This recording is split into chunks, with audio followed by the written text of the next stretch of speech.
नमस्कार, मैं आचार्य सरिता मिश्रा आपके अपने ज्योतिष और आध्यात्म के चैनल वैदिक ज्योतिष शिक्षण संस्थान में आप सभी दर्शकों का हार्दिक अभिनंदन करती हूँ।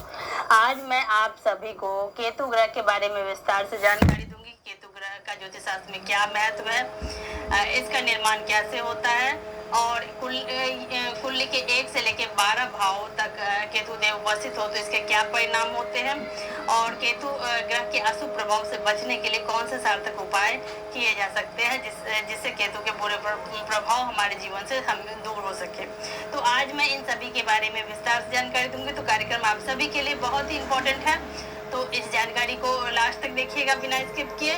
और यदि आपको मेरा यह ज्योतिष संबंधी कार्यक्रम पसंद आ रहा है तो इसको लाइक कीजिए। यदि चैनल पर पहली बार है चैनल को सब्सक्राइब कर लीजिए, बेल आइकन को प्रेस कर लीजिए और मेरी इस जानकारी को अपने दोस्तों रिश्तेदारों में ज़्यादा शेयर कीजिए ताकि अन्य भी इस जानकारी से लाभान्वित हो सके।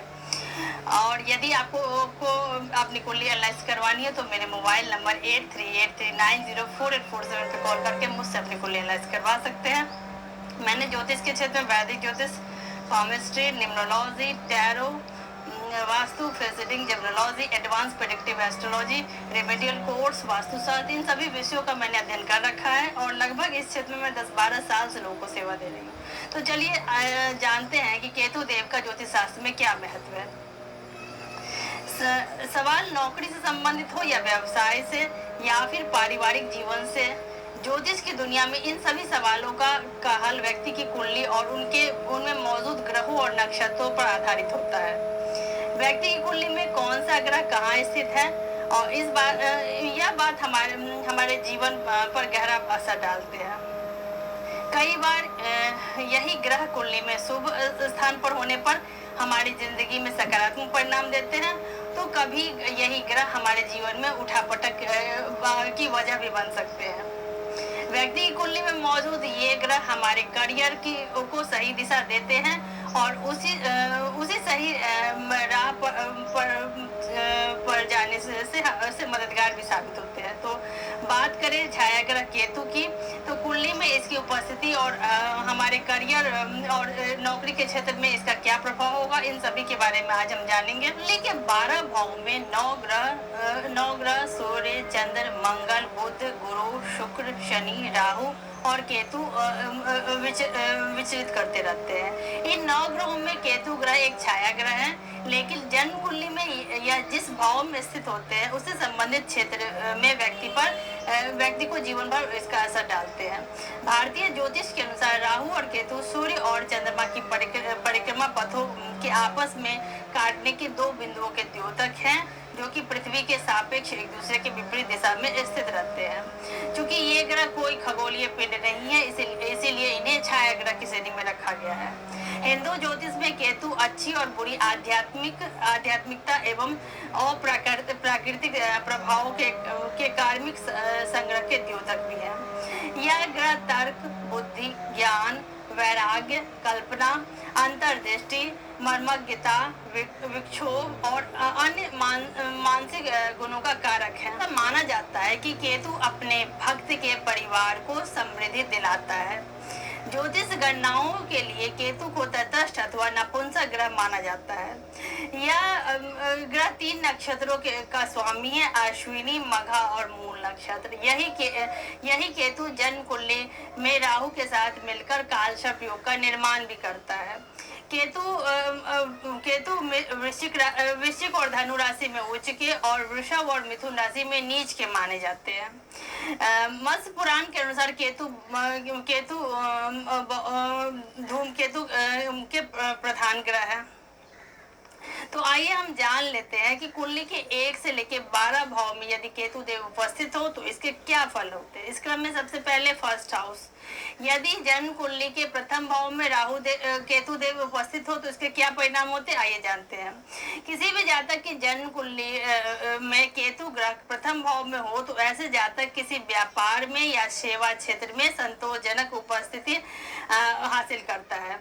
वह ज्ञानी, तीव्र स्मरण शक्ति वाला, नीतिज्ञ, भाग्यशाली, स्थूल देह वाला तथा चतुर बुद्धि वाला होता है। केतु शुभ संबंधों में होने पर व्यक्ति किसी राजनीतिक का गुप्तचर बनकर धन अर्जित करता है। यदि किसी जातक की जन्म कुंडली के द्वितीय भाव में केतु देव उपस्थित हो तो इसके क्या फल होते हैं, आइए जानते हैं। किसी भी जातक की जन्म कुंडली के द्वितीय भाव में केतु स्थित हो तो ऐसा जातक यात्रा क्षेत्र से जुड़े कार्य और अपने माता पिता एवं गुरुजनों का आज्ञाकारी होता है। अनेक प्रकार के व्यवसायों से धन अर्जित करने वाला, वाहन और चौपाई संबंधित व्यापार करने वाला होता है। यदि जन्म कुंडली के तृतीय भाव में केतु देव उपस्थित हो तो इसके क्या परिणाम होंगे, आइए जाने।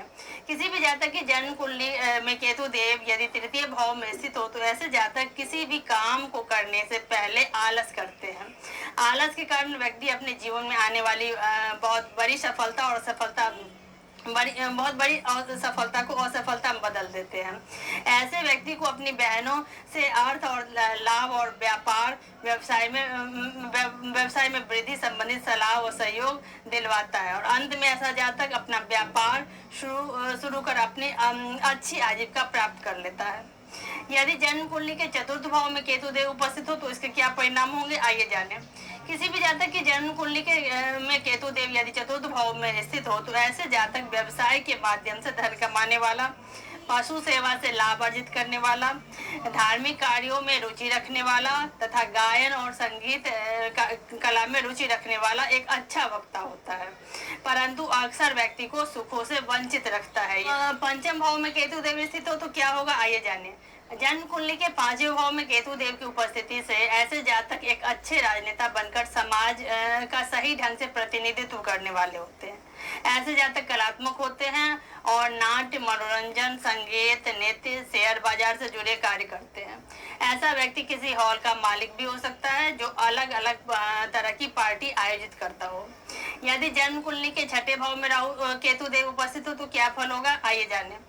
किसी भी जातक की जन्म कुंडली के छठे भाव में केतु की उपस्थिति से ऐसा जातक एक अच्छा समाज सेवक और न्यायाधीश, वकील और अपने व्यवसाय के माध्यम से आजीविका चलाने वाला होता है, परंतु अक्सर रोग और शत्रुओं से परेशान रहता है। ऐसा व्यक्ति अपनी पढ़ाई में गंभीरता रखता है क्योंकि उसे इसी का लाभ मिलता है। यदि जन्म कुंडली के सप्तम भाव यानी कि विवाह के भाव में केतु देव स्थित हो तो क्या होता है, आइए जाने। किसी भी जातक की जन्म कुंडली के सप्तम भाव में केतु देव स्थित हो तो एक ऐसा पाप में लिप्त रहने वाला ऐसे जातक होते हैं। अत्यधिक यौनाचार के कारण बीमार और स्वास्थ्य संबंधी परेशानियों से ग्रस्त हो जाते हैं। ऐसे जातक जीवन साथी या विपरीत लिंगी जातकों द्वारा धन प्राप्त करता है या विदेशी कार्य करता है। ऐसा व्यक्ति पार्टनरशिप में बिजनेस करे तो लाभ उठा सकता है। यदि जन्म कुंडली के अष्टम भाव में केतु देव उपस्थित हो तो क्या होगा, आइए जाने। किसी भी जातक की जन्म कुंडली के आठवें भाव में केतु देव स्थित हो तो ऐसे जातक दुर्बल अथवा पुष्ट शरीर वाला और कभी लाभ और कभी हानि प्राप्त करने वाले होते हैं, अर्थात इन क्षेत्रों में इन्हें उतार चढ़ाव का सामना करना पड़ता है। ऐसे जातक धन के रहते हुए भी उसका पूर्ण सुख प्राप्त नहीं कर सकते हैं और पाप कर्म कर अपनी आजीविका प्राप्त करने का विचार इनके मन में हमेशा रहता है। ऐसे जातक मित्रों के साथ मिलकर अपना व्यापार या उसके साथ व्यापार की योजना बना सकते हैं। यदि जन्म कुंडली के नवे भाव में भाग्य भाव में राहु केतु देव उपस्थित हो तो क्या होगा, आइए जाने। किसी भी जातक की जन्म कुंडली में केतु देव यदि नवम भाव में स्थित हो तो जातक दूसरे के धन का उपयोग करने वाला, व्यसनों से रहित, धार्मिक प्रवृत्ति वाला, शास्त्रों का ज्ञाता एवं परोपकारी प्रवृत्ति वाला होता है। दूसरों का सहयोग कर अपना जीवन यापन करता है। ऐसा जातक अक्सर दूसरों की भलाई करने वाले कार्य या समाज सेवा और पूजा पाठ के कामों से जुड़ा हो सकता है। यदि जन्म कुंडली के दसम भाव यानी कि कर्म प्रोफेशन के भाव में इस केतु देव उपस्थित हो तो क्या होगा, आइए जाने। जन्म कुंडली के दसम भाव में केतु देव की उपस्थिति होने से ऐसे जातक परोपकारी, धर्मार्थ या समाज सुधारक संस्थान, जेल, शरण, अस्पताल आदि से जुड़ा कार्य कर सकते हैं। इस भाव में बैठे केतु ग्रह के जातक अपराधियों, जासूसों, गुप्त बलों और गुप्त दुश्मनों, भूमिगत जैसे कार्य या मंत्रालय से जुड़े कार्य भी कर सकते हैं। जन्म कुंडली के एकादश भाव यानी कि लाभ भाव में केतु देव उपस्थित हो तो इसका क्या परिणाम होगा, आइए जाने। जन्म कुंडली के एकादश भाव में केतु देव की उपस्थिति वाले जातक कार्यों को करने में कुशल, दूसरों के प्रभाव से अपनी इष्ट पूर्ति करने वाले, दृढ़ निश्चयी लेकिन क्षणिक, नीच स्वभाव, नीच कर्म करने वाला, कष्ट सहिष्णु, विपरीत लिंगी जातकों के द्वारा कार्य साधने वाला और सट्टेबाजी का काम कर अपनी जीविका चलाने वाला हो सकता है।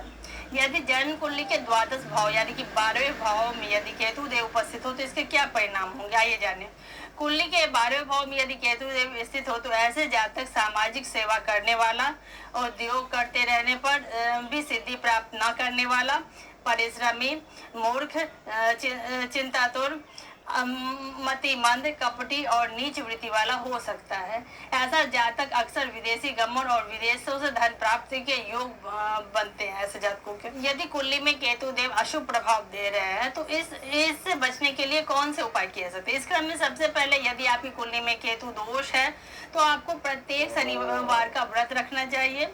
आपको कम से कम 18 शनिवार का व्रत रखना चाहिए। इस उपाय को करने से कुंडली में केतु के अशुभ परिणाम धीरे धीरे दूर होने लगते हैं। दूसरा उपाय है केतु देव के दोष को दूर करने के लिए केतु ग्रह की शांति के लिए केतु के 20 मंत्र ओम त्राम स्त्रीम त्रौम सह केतुवे नमः मंत्र का जाप 11, 18 या इसकी 5 माला का जाप प्रतिदिन करना चाहिए। इस उपाय को अपना के आप कुंडली में केतु के अशुभ प्रभाव को दूर कर सकते हैं। राहु दोष से मुक्ति के उपायों और खाद्य पदार्थों से जुड़ी बातें केतु में भी लागू होती है। इसके लिए आपको शनिवार के व्रत वाले दिन एक पात्र में कुसा और दुर्वा रखकर पानी भरकर और पीपल की जड़ में इसको अर्पित करना चाहिए। केतु दोष से मुक्ति के लिए शनिवार को पीपल के पेड़ के नीचे घी का दीपक जलाना भी अत्यंत लाभकारी रहता है। केतु दोष से मुक्ति के लिए कंबल, छाता, लोहा, उड़द, गरम कपड़े, कस्तूरी, लहसुनिया इन सभी चीजों का दान किया जा सकता है। केतु दोष के निवारण के लिए आप इसके रतन, लहसुनिया रतन भी धारण कर सकते हैं। यदि यह संभव ना हो तो केतु के उपरत फिरोजा, संघे या गोदंत भी पहन सकते हैं। लेकिन कोई भी रतन धारण करने के लिए आपको इसके लिए अपनी कुंडली किसी विद्वान ज्योतिष से दिखवानी अत्यंत ही आवश्यक है। बिना कुंडली की एनालिसिस किए हुए किसी भी रतन को धारण करना ज्योतिष शास्त्र में शुभ नहीं माना जाता है, यह नुकसानदेह हो सकता है। केतु ग्रह को कुंडली में शुभ स्थिति में लाने के लिए अगला उपाय है कि केतु दोष को मुक्त करने के लिए आपको अपनी संतान के साथ अच्छा व्यवहार करना चाहिए। भगवान गणेश की पूजा अर्चना करने से केतु ग्रह कुंडली में शुभ परिणाम देने लगते हैं। तो इसी के साथ ईश्वर का आशीर्वाद हम सभी के ऊपर बना रहे। आप सभी मेरे साथ ज़्यादा से ज़्यादा जुड़िए, इसे देखिए, पसंद कीजिए। धन्यवाद।